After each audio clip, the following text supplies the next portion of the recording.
back to my YouTube channel. So for today's video, gagawa tayo or magluluto tayo uli today. So parang yung channel ko is either haul or luto. Well, that's okay. So, ang gagawin natin kung nakikita nyo is ang ating kimchi tofu stew. So, bakit ko nga ba siya nagawa? Natakam na naman po ako sa Korean food kasi nakakanood ko ng Korean variety show. So, ang pinapanood ko ngayon is I Live Alone. May isang episode doon na nagluto siya ng Korean kimchi stew, and since then, nagki-crave ako. So, ngayon, I have all the ingredients, kaya gagawin ko siya.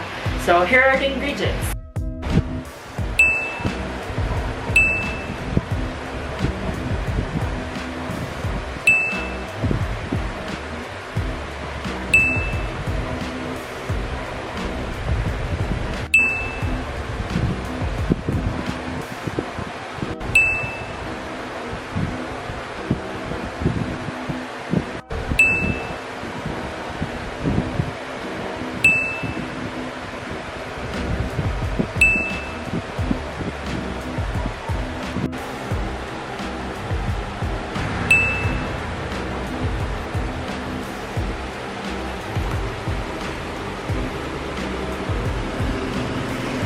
Okay, so let's start now cooking the Korean kimchi stew. So first, I'll turn on my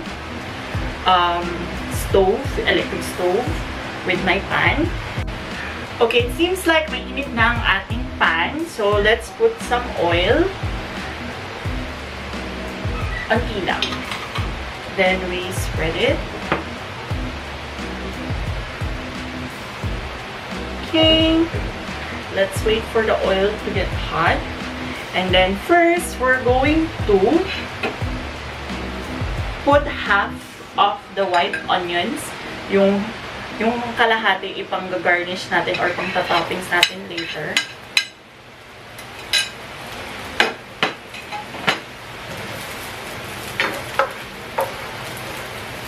Okay, mix.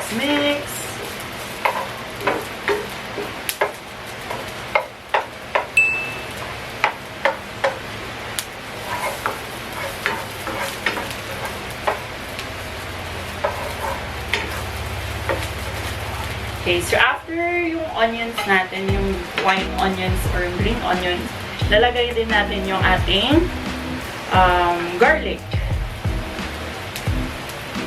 Okay. Oopsie.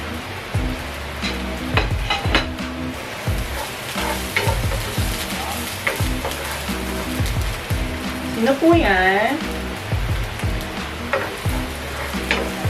Tama ng tao. Okay, so mix lang natin hanggang sa mag-change lang ng color yung garlic.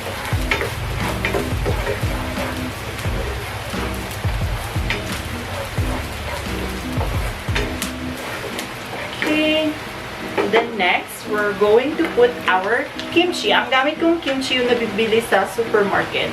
So this is 120 grams kasi ako lang naman ang kakain. So let's pour it. Pour.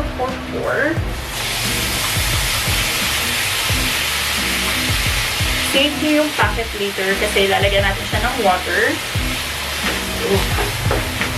Okay. Mix.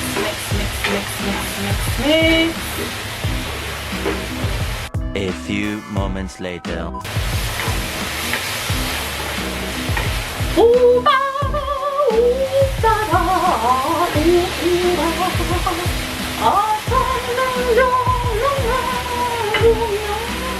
So, lalagyan na natin siya ng red chili paste.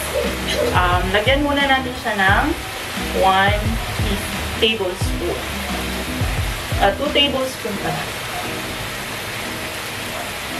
Okay, 2 tablespoon of chili paste. Then mix.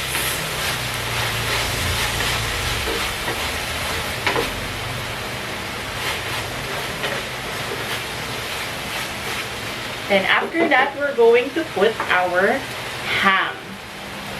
sliced ham.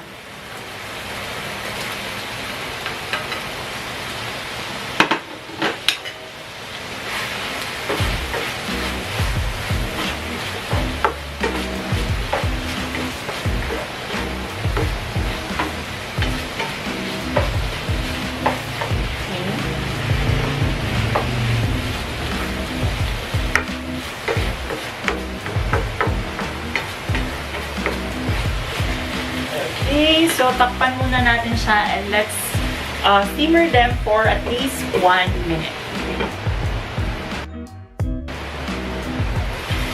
Okay. Medyo nakukuha na nung ham yung sauce ng kimchi tsaka nung chili paste. Then we're going to put our fish cake. In this case, I use Kikiam. Kasi yun lang yung available sa akin. Tsaka sa supermarket. Wala akong nakitang fish cake. So, let's mix them again para maghalo yung sauce.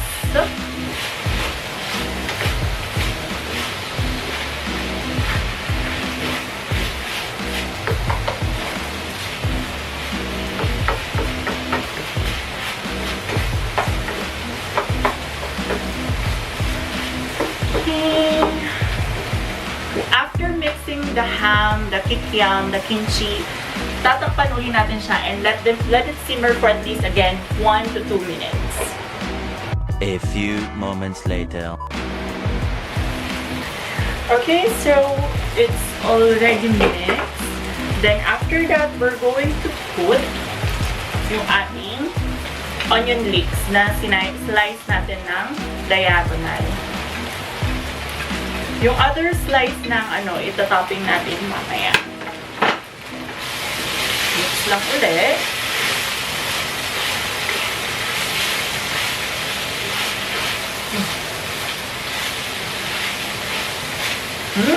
Naamoy nyo, medyo maanghang yung amoy ko. So, after that, lalagyan na natin siya ng 1.5 cup ng water.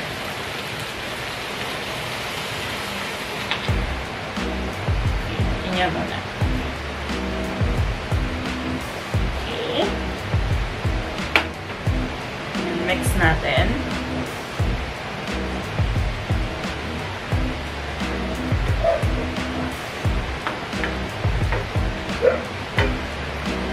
Then we're going to cover it again and let it simmer for at least 5 to 6 minutes to boil. Ta-da! Okay, now it's boiling, and after 5 minutes, we're going to put the half of the water dito, or maglalagay tayo ng water din dito sa bucket para makuha natin yung sabaw. Mix. Okay. Next is maglalagay tayo ng pinched salt. Ano yan? Isa pa. Okay. Mix.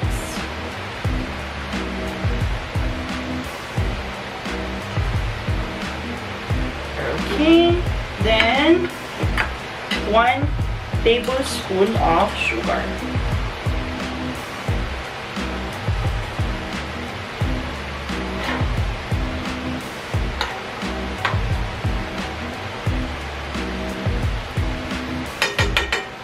Then after that, we're going to put na on top yung tofu. So, dahan-dahan natin siyang nilagay.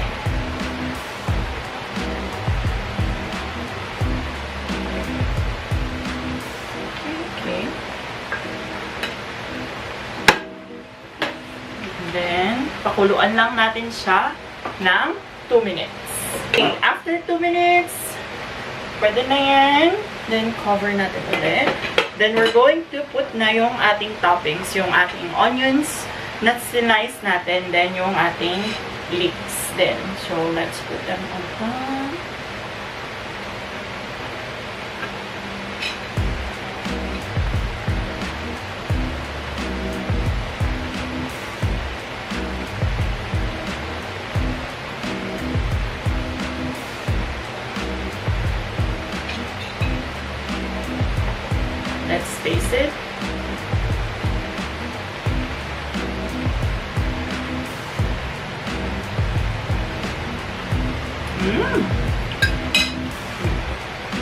Okay, that's good.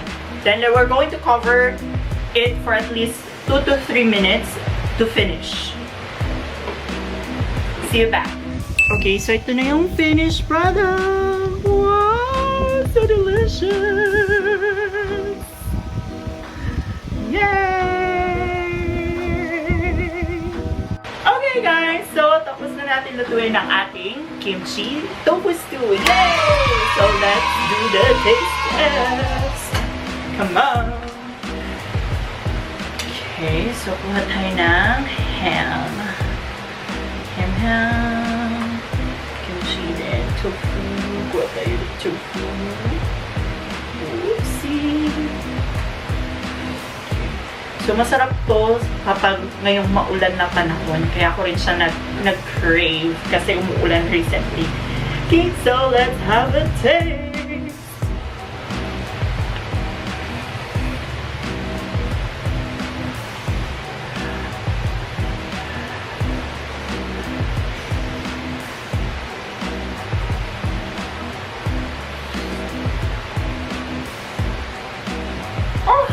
Oh my God! Ang sarap! Isa pa! Yung ham naman. Hindi siya ganun kaanghang kahit na nag 2 tablespoon tayo ng chili paste. At yung kimchi niya nandun pa rin yung lasa. Sarap.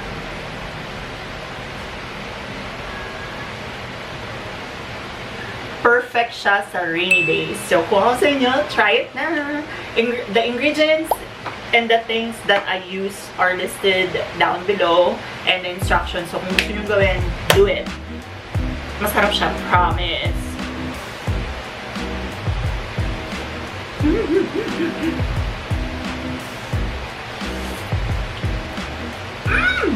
So yeah, I hope you guys enjoy our cooking session for today.